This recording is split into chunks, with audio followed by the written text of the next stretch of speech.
9장에 나면서부터 눈이 안 보이는 분이 계셨습니다. 시각장애우가 있었습니다. 사람들이 얘기하는 게 이 사람이 부모의 죄입니까? 아니면 이 사람이 죄입니까? 예수님에게 물어봐요. 그렇게 예수님이 하시는 말씀이 이 사람의 죄도 아니고 부모의 죄도 아니다. 그 예수님께서 침을 뱉어서 진흙에다가 이깁니다. 이겨가지고 이 눈 보이지 않는 그분에게 눈에다가 진흙을 발라주세요. 진흙을 발라주시고 예수님께서 말씀하십니다. 저 밑에 가면 실로암 못이 있는데 그 실로암 못에 가서 씻으라 이렇게 말씀하세요. 그러니까 이분이 그 실로암이라고 하는 것이 그곳에서 몇 킬로가 됩니다. 근데 그 더듬더듬 해가지고 실로암까지 내려가는 거예요. 실로암에 들어가서 그 실로암 못에서 그 물을 떠서 눈을 씻는 순간 어떻게 되었겠습니까? 눈이 맑아진 것이에요. 눈이 뜬 것이에요. 그래서 이 예수님께서 기적적인 사건을 일으키셨는데 그러고 나서 예수님은 그 자리에 떠났습니다. 이제 동네 사람들이 보는 거예요. 야, 저 사람이 저 거지였는데 나면서부터 눈이 안 보이던 그 거지였는데 그 사람이 맞는 것 같은데 그러니까 어떤 사람들이 얘기합니다. 그 비슷하긴 한데 그 사람이 아닌가 봐. 그러니까 이분이 딱 나와서 얘기를 하는 거예요. 제가 그 사람입니다. 그러면서 간증을 합니다. 예수님께서 내 눈에 진흙을 이겨서 바르시더니 저 실로암 못에 가서 씻으라. 그래서 씻었더니 눈이 이렇게 떠있습니다. 간증을 하는 것이에요. 우리가 예수님은요, 예수님이 하시는 일을 간증하기를 원하십니다. 오늘도 역시 마찬가지. 우리가 인생을 살아가면서 실로암의 그 사람처럼 고통과 고난이 우리 인생 속에는 누구에게나 다 있습니다. 고난이 없는 사람이 없어요. 고통이 없는 사람이 없습니다. 문제 없는 사람이 없어요. 그래서 예수님 말씀하시는 거예요. 수고하고 무거운 짐진 자들아 다 내게로 오라. 내가 너희를 쉬게 하리라. 예수 만나면 모든 문제가 해결이 됩니다. 여러분 보세요. 배가 고파서 어려움을 겪고 있던 이스라엘 백성들에게 오병이의 기적을 하나님이 행하십니다. 물고기 덩어리 5덩어리로 5,000명을 먹이고 난 거둔 양식이 얼마입니까? 12광주가 되었습니다. 오병이의 기적을 행하신 예수님을 만나면 오병이의 기적을 행하는 예수님을 보게 되는 것입니다. 예수님을 만나면 38년 병자가 그곳에서 베데스다 연못가에서 치료를 받지 못하고 그렇게 고통당하는 그 사람이 예수를 만나서 예수가 일어나 걸어라 하니까 38년 병자가 일어나서 걷기도 하고 그 자리에 들고 가더라 말이죠. 이것이 뭐냐? 인생을 살아가면서 어려움을 누구나 다 겪습니다. 병도 들고 또 가난해서 어려움도 겪고 돈이 없어서 어려움을 겪고 가정의 문제로 어려움을 겪고 다 어려움이 있는데 예수만 만나면 그 문제가 해결된다고 하는 것입니다. 그래서 우리는 예수를 만나야 돼요. 예수를 만나는 것이 가장 큰 축복이요. 예수를 믿으면 그것이 가장 큰 행복인 줄 믿습니다. 예수를 만나면 우리의 문제가 해결된다고 하는 것이죠. 여러분 보세요. 예수님께서 말씀 한마디 하니까 어떻게 됐습니까? 물이 변해서 포도주가 되었다고 하는 것이에요. 예수님이 말씀하시니 물이 변하여 포도주 됩니다. 이것이 바로 예수님께서 말씀 한마디로 물이 변해서 포도주가 된 것이에요. 예수님께서 명하시니 바디메오가 눈을 떴다네. 그 바디메오가 소경이었습니다. 그런데 예수님이 지나간다는 소식을 듣고 이제 사람들이 웅성웅성하니까 다윗의 자손 예수여 나를 불쌍히 여겨 주옵소서. 그러니까 눈 뜬 사람도 얘기하는 것이에요. 우리도 예수님 만나기 힘든데 조용히 하라고 하니까 더 큰 소리로 다윗의 자손 예수여 나를 불쌍히 여겨 주시옵소서. 예수님이 가진 발걸음을 멈추고 그 소경의 눈을 뜨게 하십니다. 여러분 예수 만나면 눈도 뜨게 되는 것이에요. 예수 만나면 실로암으로 가던 사람이 그 예수 실로암에 가서 눈을 씻었더니 눈이 열린 것처럼 예수 만나면 그 문제가 해결되는 것이에요. 여러분 보세요. 예수님께서 바디오면 눈을 뜬 게 하신 것뿐만 아니라 죽은 나사렛 냄새납니다. 나흘 만에 예수님께서 그 나사렛의 무덤에 가서 나사렛아 나오라 하니까 죽은 나사로가 수위로 동이고 나오는 거예요. 죽은 사람도 예수를 만나니까 살게 되었다고 하는 것입니다. 여러분 풍랑입니다. 풍랑이 일어서 그 거친 풍랑에게 예수님 말씀하십니다. 풍랑아 고요하라 잠잠하라 하니까 풍랑이 즉시 그칩니다. 지금 울릉도 앞바다에 풍랑이 오늘 심하다고 하는데 사실 이 소방 헬기로 인해서 어려움을 이제 우리 형제들이 그 차가운 물 속에 잠겨 있습니다. 이들을 건져야 되는데 풍랑이 일고 있어요. 예수님이 말씀하신 그 풍랑도 잠잠해진다고 하는 것이죠. 우리가 오늘 이 시대에 살아가면서 예수를 믿기만 하면 예수를 만나기만 하면 우리의 모든 문제는 그곳에서 다 해결되는 역사가 임하게 되는 줄 믿습니다. 그것이 바로 우리의 신앙입니다. 우리의 신앙은 바로 예수 만나는 것이에요. 예수를 믿는 것입니다. 믿으면 역사가 일어나고 믿으면 기적이 나타나는 것이죠. 열두의 혈육병으로 앓던 여인이 예수를 만나서 어떻게 됐습니까? 예수님의 옷자락만 만져도 즉시 나음을 입었습니다. 이 옷자락이라고 하는 것은 예수님이 입고 다니던 보통 옷이 아니었어요. 예수님 그 제사장 옷을 입었습니다. 그 옷술이라고 하는 옷술. 옷술은 아무나 만질 수가 없었습니다. 제사장의 옷술을 만지면 구약시대에 죽기도 했습니다. 그래서 옷술은 누구나 만지는 것이 아니에요. 그런데 그 12의 혈육병을 앓던 여인은 그 예수님의 옷술을 딱 만집니다. 만지는 순간 내가 죽을 수도 있다고 하는 것이. 그런데 예수님의 옷술을 만지는 그 순간 즉시로 혈육병이 낫게 되었다고 하는 사실이죠. 오늘날도 역시 마찬가지로 예수 만나면 이 문제가 해결되는 것이에요. 그래서 우리는 그 예수를 만나야 되는 것이에요. 오늘 예수님께서는 우리에게 말씀하십니다. 오늘 본문 24절 같이 보십니다. 24절 시작. 이는 기업의 상을 주께 받은 줄 아나니 너희는 주 그리스도를 섬기느니라. 자, 주 그리스도를 섬기면 어떻게 되느냐? 기업의 상을 주께 받을 줄 아나니 이렇게 말씀하십니다. 우리가 예수를 믿으면 이 땅에서만 복을 받는 것이 아닙니다. 영원한 대세가 보장되어 있다라고 하는 사실. 기업의 상이라고 하는 것은 무엇입니까? 하나님의 나라를 상속하게 되어 있다라고 하는 것입니다. 예수 믿는 자에게 하나님의 나라가 그 상속된다고 하는 것입니다. 하나님의 나라가 그들을 통해서 물려진다고 하는 사실이에요. 기업의 상이 있다라고 하는 것입니다. 이것은 바로 예수 믿는 사람은 곧 천국에 예배되었고 천국에 들어간다고 하는 말씀이에요. 그 상이 있다고 하는 것입니다. 여러분, 우리가 이 땅에서 일하고 돈을 못 받을 경우도 있습니다. 열심히 일을 했는데 돈을 못 받는 경우도 있어요. 그런데 하나님의 나라는 일한 만큼 돈을 받는 것이에요. 일한 것보다 더 돈을 받는 것입니다. 더 복을 받는 것이에요. 이것이 바로 기업의 상입니다. 그래서 내가 이 땅에서 예수를 믿는다고 하는 것은 무엇이냐? 믿음이라고 하는 것은 피스티스라고 하는 단어인데 이 믿음이라고 하는 충성이에요. 충성. 그러니까 예수를 믿는다라고 하는 것은 충성한다라고 하는 것이. 충성한다고 하는 것은 무엇입니까? 충성하는 자에게 하나님이 복을 주시는 거예요. 충성하면 한 만큼 하나님께서 복을 주시는 것입니다. 그러니까 충성한 만큼보다 더 배가 되는 복을 주시는 거예요. 그래서 우리는 이 땅에서 예수를 믿으면서 충성하게 되는 것입니다. 기업의 상을 우리에게 물려주신다고 예수님은 말씀하시고 있습니다. 예수를 섬기는 자에게 이렇게 말씀하십니다. 예수를 믿는다고 하는 것이 가장 큰 복입니다. 우리 같이 인사하시겠습니다. 예수 믿는 복이 가장 큰 복입니다. 예수 믿는 복이 가장 큰 복입니다. 믿음이 있으면 되는 거예요. 믿음이 있으면. 여러분 보세요. 귀신 들려서 어려움을 겪던 그 가정에 그 아버지가 제자들 찾아가서 얘기했습니다. 내 아들 귀신 좀 쫓아나게 해달라고. 그랬는데 제자들이 고치지 못했어요. 예수님 오니까 예수님께 가서 내 아들 좀 고쳐달라고. 예수님이 하시는 말씀이 무슨 말씀을 하십니까? 할 수 있거든요. 무슨 말이냐? 믿는 자에게는 능치 못함이 없느니라. 그래서 그 귀신을 쫓아내요. 그래서 제자들이 예수님께 묻습니다. 예수님, 왜 우리는 안 됐습니까?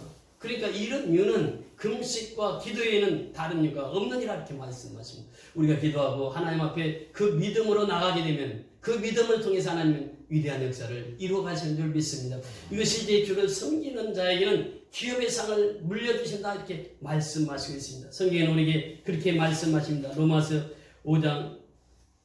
8장 16절 17절을 통해서 성령이 친히 우리의 영과 더불어 우리가 하나님의 자녀인 것을 증언하시나니 자녀임은 또한 상속자 곧 하나님의 상속자여 그리스도와 함께한 상속자니 우리가 그와 함께 영광을 받기 위하여 고난도 함께 받아야 할 것이니라. 아멘. 이 상속자라고 하는 기업의 상을 말하고 있습니다. 기업 물을 자가 상속자가 되는 것이에요. 종년 상속을 받지 못합니다. 그런데 아들은 상속을 받아요. 우리는 전에는 마귀의 종이었습니다. 그래서 하나님 나라를 기업을 물려받을 수가 없었어요. 그런데 예수를 믿음으로 말미암아 우리는 하나님의 자녀가 되었습니다. 이제 하나님의 아들이 되고 하나님의 아들, 딸이 되었다고 하는 것이죠. 그래서 우리는 상속자가 되었다고 하는 것입니다. 여러분 보세요. 상속자는 그와 함께 영광을 받기 위하여 또 무엇도 받아야 되느니라? 고난도 받아야 되느니라. 이스라엘 백성들에게 예수님이 오셨습니다. 요한복음 1장 11절에 보니까 자기 백성의 오매 저희가 영접지 아니하였으나 하네. 자기 백성들이 영접을 하지 않아요. 그런데 요한복음 1장 12절에 보니까 영접하는 자, 곧 그 이름을 믿는 자들에게는 하나님의 자녀가 되는 권세를 주셨으니 이것이 하나님의 축복입니다. 이것이 하나님의 기업물을 상을 받은 자의 자격이란 말이죠. 육적으로나 혈통으로나 사람의 뜻으로 나지 아니하고 오직 하나님께로서 난 자들입니다. 그래서 우리 하나님의 자녀는 누구로부터 난 자예요? 하나님께로부터 난 자들입니다. 말씀이 육신이 되어 우리 가운데 거하심이, 말씀이 육신이 되어서 우리 가운데 거하심이, 그분이 누구입니까? 예수. 그 예수가 누구냐? 예수가 누구냐? 예수는 천지를 창조하신 분이에요. 모든 만물을 창조하시고 만물을 주관하시고 만물을 섭리하신 분이 예수입니다. 우리 한 사람 한 사람을 만들어주신 분이 누구입니까? 예수님이란 말이에요. 예수님. 우리는 하나님의 형상으로 창조함을 받았어요. 그 예수님은 창조주 하나님이에요. 그 창조주 하나님이 보냄을 받았습니다. 누구로부터? 아버지로부터. 그래서 하나님의 아들 예수가 이 땅에 오셨단 말이죠. 그분을 믿으면 누구나 상속자가 된다고 하는 것이요, 하나님의 자녀가 된다고 하는 것입니다. 예수님은 하나님의 아들로 이 땅에 보냄을 받은 자, 실로암이라고 하는 뜻이 뭐냐? 보냄을 받은 자다 하는 뜻이에요. 그 예수님의 말씀을 듣고 보냄을 받은 자들은 순종만 하면 실로암의 역사가 나타나게 되는 줄 믿습니다. 중요한 것은 두 가지다네요. 첫째는 보냄을 받았다고 하는 것이요, 두 번째는 그 눈이 보이지 않는 시각장애우가 예수님의 말씀을 어떻게 했다고요? 실로암에 가서 씻으라고 그랬더니 갔어요, 안 갔어요? 갔다라고 하는 게 무엇입니까? 순종했다고 하는 것이에요. 순종할 때 기적의 역사가 나타나는 것이에요. 우리가 하나님의 말씀을 받고 은혜를 받습니다. 그런데 순종을 하지 않으면 기적이 있다고요, 없다고요? 기적의 역사가 없어요. 그래서 믿고 순종을 해야 됩니다. 이 순종은 내가 해야 할 도리예요. 하나님의 말씀이 내게 임하면 내가 그대로 순종하면 하나님께서는 기적의 역사를 이루신단 말이죠. 그래서 우리의 신앙은 바로 하나님께 보냄을 받은 자, 보냄을 받은 자는 순종할 때 하나님의 위대한 역사는 이루어진다고 하는 사실입니다. 이런 것을 물동은 하인들은 알더라 이렇게 표현을 합니다. 요한복음 2장 12절에 보면 가나 혼인잔치에서 있었던 일이 머리 변화의 포도주 되었던 사건입니다. 그때에 제일 먼저 그 기적을 맛본 사람이 누구라고요? 물동은 하인들이에요. 그들은 순종을 했습니다. 순종하는 그들에게 그 기적의 역사가 나타난다고 하는 것이 오늘날도 역시 마찬가지입니다. 우리가 그 말씀에 순종하고 그 말씀대로 살아갈 때 하나님은 우리에게 기적의 역사를 보여주는 하나님이신 줄 믿습니다. 그래서 우리는 하나님의 상속자예요. 그래서 우리가 그와 함께 영광을 받기 위하여 고난도 함께 받아야 할 것이라, 이것이 상속자의 일입니다. 우리가 이 땅에 살면서는 고난이 있어요. 어려움이 있습니다. 힘든 일이 있습니다. 누구에게나 다 있어요. 그런데 중요한 것은 뭐냐? 내가 예수를 만나면 그 고난의 역사가 축복의 역사가 되는 줄 믿습니다. 예수를 만나지 못하면 고난의 역사 속에 계속 고난 속에 살아가는 것이에요. 지난주에도 한 분이 급히 연락이 왔습니다. 자살을 시도했다 경찰차가 온 거예요. 그 시간에 신방을 했습니다. 신방을 해서 예배를 드렸습니다. 지난주에 금요일날 와서 같이 예배를 드렸어요. 그때 오후에 또 신방에 가는데 여러분 살다 보면 이런 일을 겪는 사람들이 수없이 있어요. 수없이 있어요. 이 자살하는 분들 어떻습니까? 그 사람들이 평소에 우울증이 심하면 그게 이제 극단적인 선택을 하게 되는데 또 누구에게도 보이지 않는데 평상시는 조용하고 참 그렇게 살았는데 갑자기 자살하는 사건들이 나타나는 것입니다. 하나님의 역사를 알지 못하고 하나님을 만나지 못했기 때문에 그런 역사가 일어난단 말이죠. 그래서 우리는 그들에게 생명의 복음을 전해야 됩니다. 그래서 이 복음은 뭐냐? 생명줄 던지는 거예요. 복음을 받아들이면 죽을 영혼이 산다고 하는 것입니다. 이것이 생명줄이거든요. 우리는 그 복음을 받았습니다. 생명줄을 받았다고 하는 것이에요. 그 복음을 전해야 되는 거예요. 전파해야 되는 거예요. 전할 때 하나님께서 그들을 통해서 생명의 역사를 이루게 한다고 하는 것입니다. 그래서 우리는 날마다 하나님의 은혜를 받고 복음에 순종해서 그 복음을 전하는 자가 되어야 복된 성도의 삶을 살아가게 되는 줄 믿습니다. 그래서 우리가 바라봐야 할 사람은 누구예요? 예수밖에 없습니다. 그래서 히브리서 기자는 그렇게 고백합니다. 히브리서 기자는 그러므로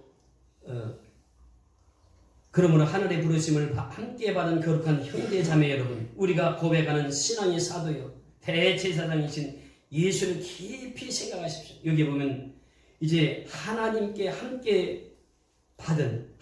부르심을 받은 거룩한 형제 자매 여러분, 우리는 하나님께 부르심을 받은 거룩한 형제 자매가 되었습니다. 우리가 고백하는 신앙의 사도요, 신앙의 사도라고 하는 것이 무엇입니까? 믿음의 사도요, 그런 뜻인데 믿음의 사도가 누굽니까? 예수라고 합니다. 예수는 하나님으로부터 보냄을 받았습니다. 그래서 사도라고 합니다. 그래서 예수님이 또 12 사도를 보내십니다. 그래서 12 사도가 되는 것입니다. 12 사도가 우리에게 복음을 주셨습니다. 우리는 그 복음을 받아서 또다시 우리는 복음을 전하는 자가 되었습니다. 우리가 사도라고 하는 것이에요. 우리 한 사람이 한 사람이 실로암처럼 보냄을 받은 자가 된 것이에요. 그래서 우리가 그 사명자가 된 것입니다. 예수님께서 이 사명자에게 말씀하시는 거죠. 나도 사명을 받아서 이 땅에 왔고 그 십자가에 죽었고 또 다시 부활해서 영원한 생명을 우리에게 주셨고 그리고 예수님의 12사도를 통해서 또 12사도는 우리를 통해서 땅끝까지 이 복음이 전파되기를 원하시는 것이 하나님의 뜻인 줄 믿습니다. 그래서 우리는 예수님을 깊이 생각해야 돼요. 그 예수는 누구냐? 대제사장이라 이렇게 말씀하십니다. 여러분, 예수님은 대제사장이 제사장 중에서도 대제사장이 예수님이십니다. 대예언자이십니다. 그리고 예수님은 왕 중의 왕이십니다. 만왕의 왕이시라고 하는 것이에요. 그 예수님이 왕이라고 하는 것은 예수님이 통치함을 받아야 된다고 하는 것이죠. 우리는 예수님의 통치함을 받는 백성이 되었습니다. 우리가 만왕의 왕이신 예수를 섬긴다고 하는 것은 예수님의 말씀에 통치함을 받는다고 하는 것이요, 예수님의 다스림을 받는다고 하는 것입니다. 그래서 예수님을 깊이 생각하라고 하는 것이에요. 예수님이 누구라고요? 창조주 하나님이시란 말이죠. 예수가 누구라고요? 하나님으로부터 보냄을 받는 하나님의 아들이라고 하는 사실이에요. 예수가 누구라고요? 구속자라고 하는 것입니다. 그래서 창세기부터 계시록까지 오스컷 쿨만은 그렇게 고백합니다. 이 성경이라는 것 자체는 구속사의 역사입니다. 이렇게 표현합니다. 그렇습니다. 구속사의 역사예요. 그래서 그 예수를 깊이 생각하라고 하는 것이에요. 그 예수만 만나면 우리의 모든 문제는 해결되는 줄 믿습니다. 그래서 우리는 예수를 깊이 생각해야 되는 것이에요. 그러면서 또 바울 사도는 그렇게 고백합니다. 내가 전하는 복음대로 다윗의 자손으로 나시고, 예수님이 누구의 자손으로 나셨다고요? 다윗의 자손으로 나셨어요. 다윗의 자손이 누구입니까? 예수라고 하죠. 그 예수는 누구의 피를 통해서 이 땅에 오셨습니까? 다윗의 순수한 혈통, 유대인의 혈통만 예수의 피에 흐르는 것이 아니에요. 예수의 피 속에는 룻도 그 속에 포함이 됩니다. 이방인 룻도. 그리고 다말도 그 속에 포함이 됩니다. 다말은 시아버지와 같이 잠자서 아기를 낳은 사람. 그 다말도 예수님의 피 속에 섞여 있습니다. 기생 나합도, 몸파는 여인 나합도 예수님의 조상이 되었습니다. 밧세바도 예수님의 조상이 되었습니다. 이것은 무엇을 의미하고 있습니까? 예수님이 그 이방인들의 피와 함께 유대인의 혈통을 하고 이 땅에 태어나셨다고 하는 것이. 그래서 예수님은 누구든지 예수를 믿기만 하면 구원을 받게 된다고 하는 것입니다. 이것이 바로 예수님의 피 속에서 우리에게 고백되는 증거입니다. 그러면서 다윗의 자손이요 이렇게 말씀하시고, 죽은 사람들 가운데서 살아나신 예수 그리스도를 기억하십시오 이렇게 변합니다. 죽은 사람들 가운데서 살아나신 분은 오직 예수밖에 없습니다. 그 예수님은 나를 위해서 십자가에 죽으시고 나를 위해서 부활하신 분이에요. 그분이 예수란 말이죠. 예수. 그러니까 그분을 기억하는 것입니다. 이것이 예수를 섬기는 것이에요. 우리는 날마다 나를 위해서 죽으시고 나를 위해서 부활하신 예수, 십자가에 죽으시고 부활하신 예수, 그 예수가 예수를 날마다 기억하며 살라고 하는 것입니다. 그 예수를 깊이 생각하며 살라고 하는 것입니다. 이것이 사도 바울의 고백입니다. 우리의 신앙 고백도 나를 위해서 죽으시고 나를 위해서 부활하신 그 예수를 깊이 생각하며 그 예수를 날마다 기억하며 살아가야 될 줄 믿습니다. 그래서 우리가 매주 성찬하는 이유가 무엇입니까? 예수님께서 나의 죄를 위해서 십자가에 죽으셨다고 하는 것이에요. 몸 지키셨다고 하는 것입니다. 그것이 바로 우리가 떡을 떼면서 그 예수님의 몸을 기억하는 것이에요. 기억하는 것입니다. 예수님을 기억하는 거예요. 예수님께서 나를 위해서 십자가에서 피 흘리신 그 사건을 우리가 기억하면서 찬을 듭니다. 예수의 피가 있었기에 나는 죄사함 받고 하나님의 거룩한 백성이 되었고 이제는 하나님의 나라를 상속받을 상속자가 되었다고는 사실이죠. 이것을 날마다 기억하며 살라고 하는 것입니다. 자, 25절 같이 읽습니다. 25절 시작. 불의를 행하는 자는 불의의 보응을 받으리니 주는 사람을 외모로 취하시며 없느니라. 여러분, 예수 믿고 불의를 행하는 자는 어떻게 표현하고 있습니까? 불의의 보응을 받으리니 이렇게 표현하고 있습니다. 시편 기자는 그렇게 노래합니다. 시편 135편에 보면 시편 기자는 이렇게 말씀하시고 있습니다. 시편 135편에 보면 시편 기자는 이렇게 우리에게 말씀하고 있습니다.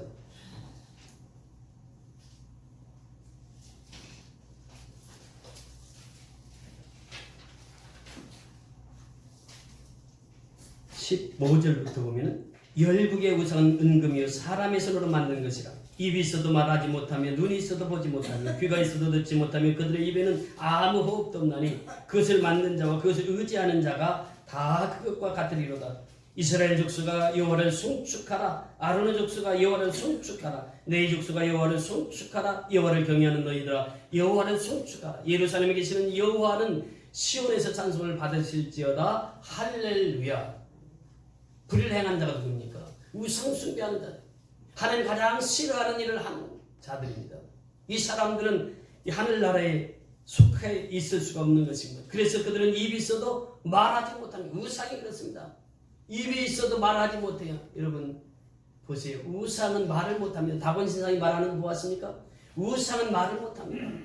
입이 있어도 말을 못하고 눈이 있어도 보지 못하고 귀가 있어도 듣지 못하며 그들의 입에는 아무 호흡도 없나니 그것을 만든 자와 그것을 의지하는 자가 다 그것과 같으리로다. 우상을 만드는 자와 우상을 숭배하는 자는 다 그것과 같으니라. 이렇게 말씀하시면서 이스라엘 족수가 여호와를 송축하라. 하나님을 송축하라. 이 아론의 족수가 여호와를 송축하라. 송축하라. 그 하나님 어떤 하나님이신데 135장 5편 1절부터 보면 그렇게 말씀하십니다. 할렐루야. 여호와의 이름을 찬송하라. 여호와의 종들아 찬송하라. 우리는 하나님을 찬송해야 됩니다. 그 이름을 찬송해야 됩니다. 우리는 하나님의 종입니다. 종들아 하나님을 찬송하라. 여호와의 집 우리 여호와의 성전 곧 우리 하나님의 성전들에서 있는 너희여 여호와를 찬송하라. 여호와는 선하시며 그의 이름이 아름다우니 그의 이름을 찬양하라. 여호와께서 자기를 위하여 야곱 곧 이스라엘을 자기의 특별한 소유로 택하셨음이로다. 내가 알거니와 여호와께서는 위대하시며 우리 주는 모든 신들보다 위대하시도다. 그래서 하나님을 찬양하라. 우리는 하나님을 찬양하고 살아야 돼요. 이것이 바로 이스라엘 백성들이 신앙생활했던 것입니다. 이 시인은 그렇게 고백합니다. 여호와를 찬송하라. 그는 하나님 우리를 지으신 자예요. 우리를 창조주 하나님이신데 그 하나님을 찬양하라. 우상 숭배하지 말라. 우상은 눈이 있어도 보지 못하고 귀가 있어도 듣지 못하느니라. 입이 있어도 말을 못하느니라. 이것이 우상이란 말이죠. 우상 숭배하지 말고 하나님만을 섬길 것을 우리에게 말씀하시고 있습니다. 그러면서 하나님은 외모를 보지 않는다고 그랬습니다. 그런데 사람은 어떻습니까? 다 외모를 봅니다. 이 초대교회도 그것이 잘 나타나 있습니다. 야고보서에 보면 이제 옷을 잘 입고 또 돈이 좀 있는 사람들은 저 안내자가 그 앞에 가서 앉으세요. 우리 돈이 없고 이제 허름한 옷을 입고 오면 당신 저 뒤에서 앉으시오. 그리고 또 노숙자 같은 분이 오면 당신 들어오지 마시오. 이것이 초대교회의 삶이었어요. 그래서 야고보 사도는 그렇게 말합니다. 예수 믿으면 예수 안에서는 다 한 형제다. 그런데 너희들이 사람이 그렇게 외모를 이렇게 판단하고 그러느냐? 넥타이만 맸다고 천국 가는 거 아니에요. 정말 우리가 하나님 앞에 예수를 내 마음속에 모셔드리는 사람은 다 형제고 자매입니다. 그렇잖아요. 그런데 그 구별을 한단 말이죠. 이것을 지금 야고보서들은 책망하고 있는 것이죠. 그래서 우리는 예수를 믿는 자는요, 예수 안에서는 다 한 형제고 한 자매가 되는 것입니다. 그래서 우리는 구별하지 말아야 돼요. 외모로 판단하지 말라고 하는 것이에요. 그 사람이 많이 배웠다고 신앙이 좋은 신앙을 가지고 있습니까? 그렇지 않아요. 그 사람이 많이 가졌다고 신앙이 좋은 사람입니까? 그렇지 않아요.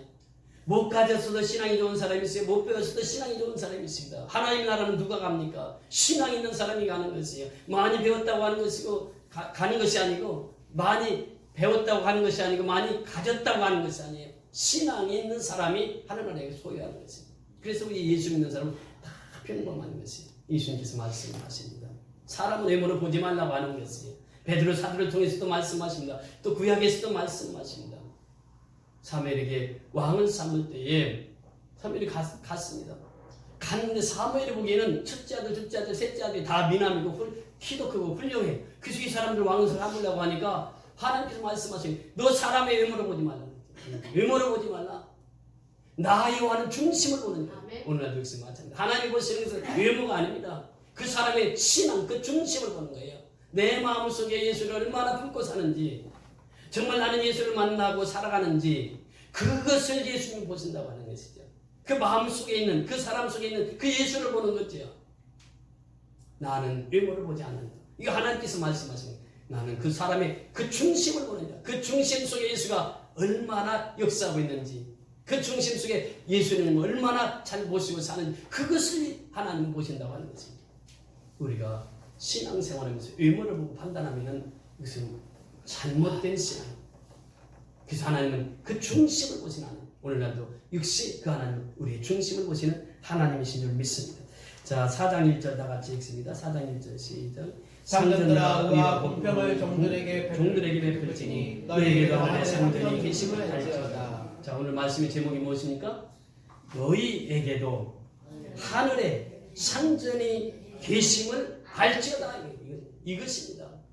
여기는 기업주에게 사장 회장들에게 주시는 말씀이에요. 우리는 다 노동자가 많습니다.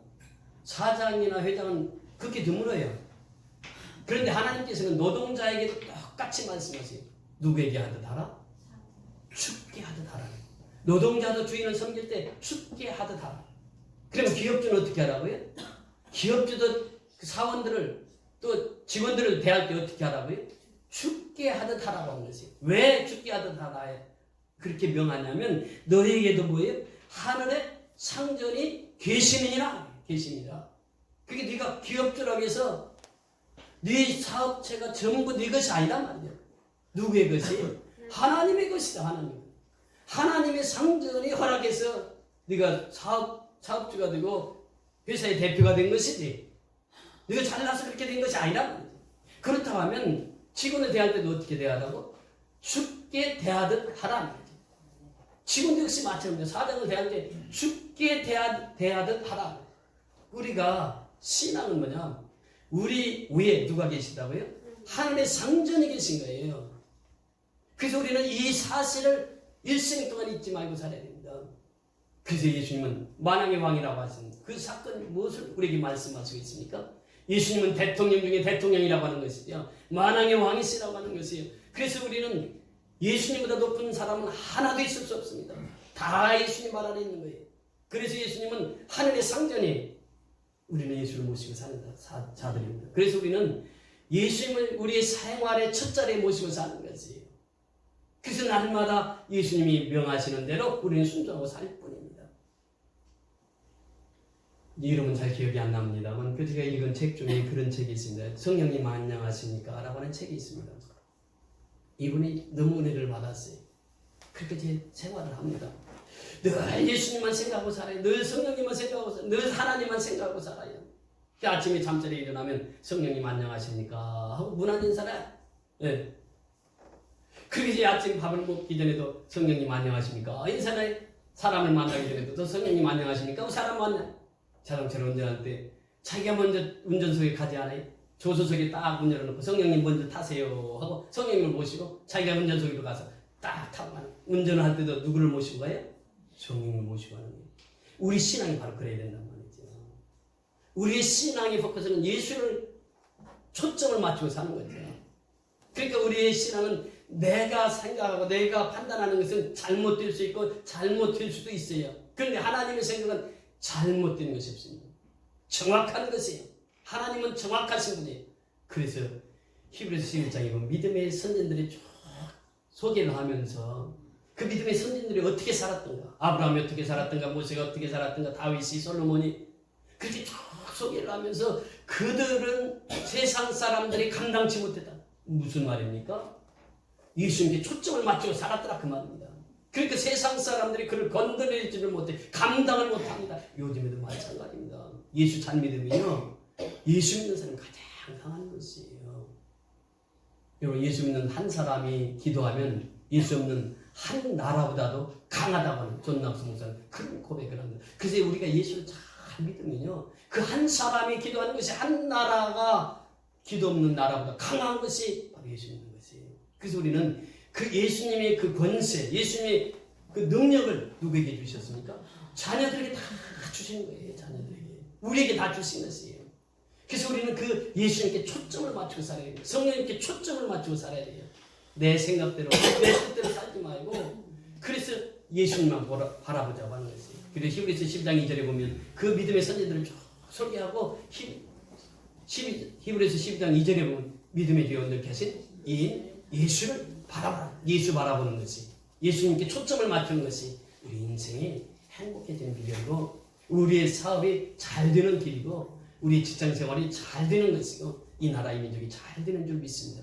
하나님 나라는 순서가 있습니다. 첫째는 내 개인이 은혜를 받아야 돼요. 그래서 우리가 전에 부흥회를 참 많이 했습니다. 부흥회 할 때마다 무슨 부흥회라고 그러죠? 그 앞에 심령봉이라고. 심령봉. 내가 먼저 은혜 받아야 된단 말이죠. 내가 먼저 하나님의 말씀에 은혜 받아야, 내 심령이 은혜를 받아야 내 삶이 변화되는 거예요. 그리고 이제 심령 동의는 바로 내 자신이 변화를 받아야 된다. 내가 예수 만나면 변화가 되는 거죠. 내가 변화가 되면 가정이 변화되고, 내가 변화되면 사회가 변화되고, 내가 변화되면 국가가 변화되는 것이죠. 그래서 순서가 내 자신이 먼저. 그래서 우리가 하나님의 그 영을 받고 예수님께 초점을 맞추고 살려면 어떻게 되느냐? 철저하게 하나님 앞에 돌아와야 됩니다. 돌아오지 않고는 우리 하나님의 은혜를 받을 수가 없어요. 예수님은 지금도 기다리는 게 누구를 기다립니까? 집 나간 탕자를 기다리는 것입니다. 우리는 어찌 보면 한 주 같은 살면서 하나님 앞에 참 충성하기보다는 내 뜻대로 사는 적이 얼마나 많습니까? 우리는 돌아와야 됩니다. 하나님 앞에 돌아와야만 삽니다. 돌아와서 하나님께 초점을 맞춰야 돼요. 아이 컨택을 해야 돼요. 정말 예수님만 바라보고 살아야 되는데, 예수님을 깊이 생각하고 예수님을 기억하면서 살아갈 때 우리는 참된 신앙의 생활을 할 수 있게 되는 줄 믿습니다. 그래서 오늘 본문을 통해서 우리에게 주시는 메시지가 무엇입니까? 우리에게는 이 땅에서만 복을 받는 것이 아니에요. 영원한 하나님 나라가 있단 말이에요. 그래서 상속자로 하나님이 삼으셨다고. 나는 하나님의 상속자다. 우리 다 같이 한번 해보실까요? 나는 하나님의 상속자입니다. 나는 하나님의 상속자입니다. 이와 같은 복을 누가 받을 수 있겠어요? 두 번째, 우리는 불의를 행하면 안 됩니다. 하나님이 싫어하는 일을 하면 안 된다고 하는 것이에요. 또 더 나아가서 사람을 외모로 판단하지 말라고 하는 거예요. 그 사람 속에 있는 예수를 보라고 하는 사람을 볼 때. 그러면서 마지막으로 우리에게 주시는 말씀이 무엇입니까? 상전들에게 말합니다. 너희들도 하늘에 상전이 계심을 알지어다. 우리는 날마다 하늘에 계신 상전을 바라보고 살아야 될 줄 믿습니다. 그것이 바로 죽게 하듯 대하며 살아갈 때 되는 줄 믿습니다. 자, 우리 다 같이 일어나셔서 초통찬송